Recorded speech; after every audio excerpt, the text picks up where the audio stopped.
Radyo Express Balita. Mapagkatiwalaan.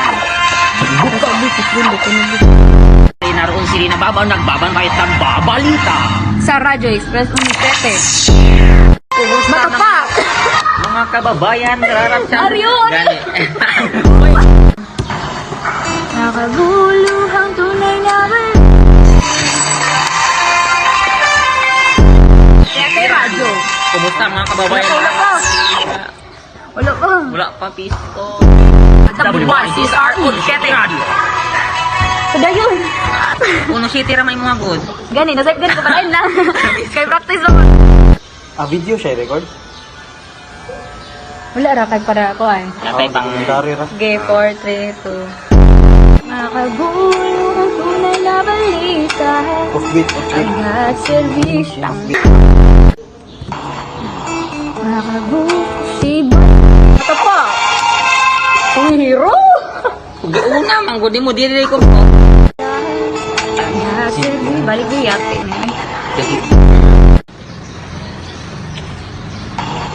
Makagulo ang tunay. Isar Unipete Radyo. Saboy ko dito na. Ay, sabayan di sorry je. Sabay ko. Wait, kaya na lang. Di na sulit.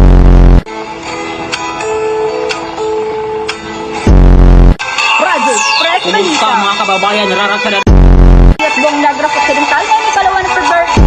Naligan na katotohanan sa ulo ng mga balita. Pinainasa. Sabay kayo sa ulo ng mga balita. Di ba? Naawanan. Oh, balita, balita. May lalo sa mga Philippine Sea. balitang pampap. Uy, asa to? Bolas. Nawala.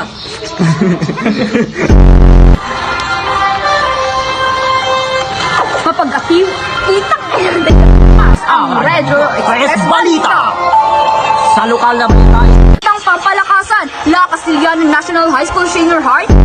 Di ko nasa Sweden humingi ng tiyaro sa ni Suprema. Angeline Basalan, ibalita mo. Ay pangtugan ng Office of the Ombudsman. Ito si Angeline Basala.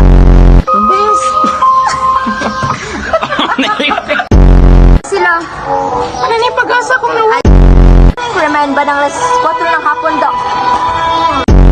Nag-uwi ng karangalan ng mga atleta ng La Castilla Bush TTOS VS. Ha? Unsa na? Virgin Triton Opalite. Balik. At nagbabalik ang WYCSR City Radio Express Balita. Oras las 11 ng umaga. Sa wala na play.